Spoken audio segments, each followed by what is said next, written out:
This is one of the worst news I have ever gotten. This is like one of those celebrity deaths when you're like, damn, that really sucks. So in case you guys don't know, a few minutes ago, around 30 minutes ago, the creator of Dragon Ball Z, which, is one of my favorite animes of all time, if not, it's up there. It's always between Dragon Ball Z and Naruto. Like, these two things are, core things of my childhood. And even now as an adult, as a grown-ass man. And literally a few weeks ago, I was rewatching Dragon Ball Z, the OG one from the 1980s. So it came out that the creator of Dragon Ball Z, Akira Toriyama, passed away a few days ago. In their official statement, it says, "We are deeply saddened to inform you that the manga creator Akira Toriyama passed away on March 1st due to subdural hematoma. He was an age of 68. Now, in case you guys don't know, a subdural hematoma is a serious condition where blood collects between the skull and the surface of the brain, and it's usually caused by a head injury. As a kid, like, this was stuff that I would watch on the daily.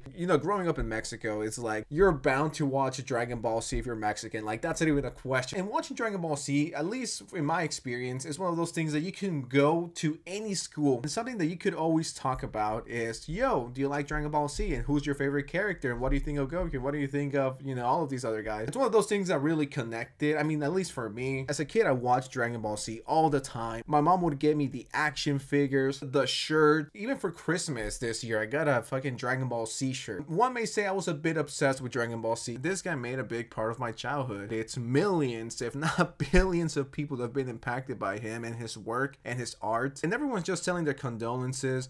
People are sharing their stories, which is extremely interesting to see how Dragon Ball Z, how this anime, who pretty much brought anime to the mainstream. For a lot of people, Naruto, that was their introduction to anime. My introduction was Dragon Ball Z, and then from Dragon Ball Z, that got me into anime, and I was like, what about Naruto? It just goes from there. And not to sound like a Dragon Ball D writer, but it's like, how many animes, shows, cartoons, art wouldn't be here without Dragon Ball Z? And 68 is young to die. It says right here that the funeral service was held with his family. Pretty crazy news. I didn't expect to end the night like this. It's, this is one of those people that impacted my life in a huge way. With me never meeting him and him never having an idea that I existed, he indirectly made my childhood so much better than it would have been without anime and without Dragon Ball Z. But I think what we could all do is just like, appreciate the work that he's left behind. That's not only going to impact people now, but in the future. I truly think Dragon Ball Z is a thing that's going to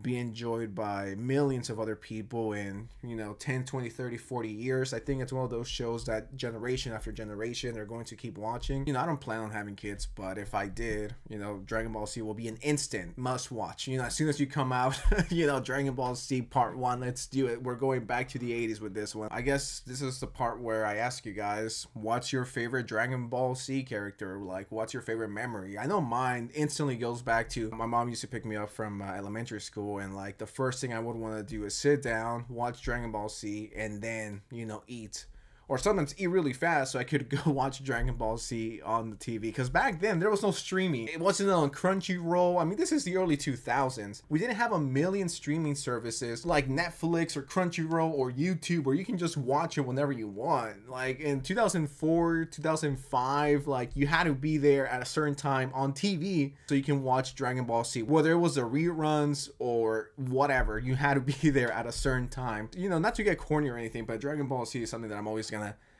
hold pretty close to my chest. And one of my favorite memories as a kid, watching it, play with the toys, the video games, talking to other people about it, telling the hairstylist that I want my haircut exactly like Goku. Like, yeah, that was the shit.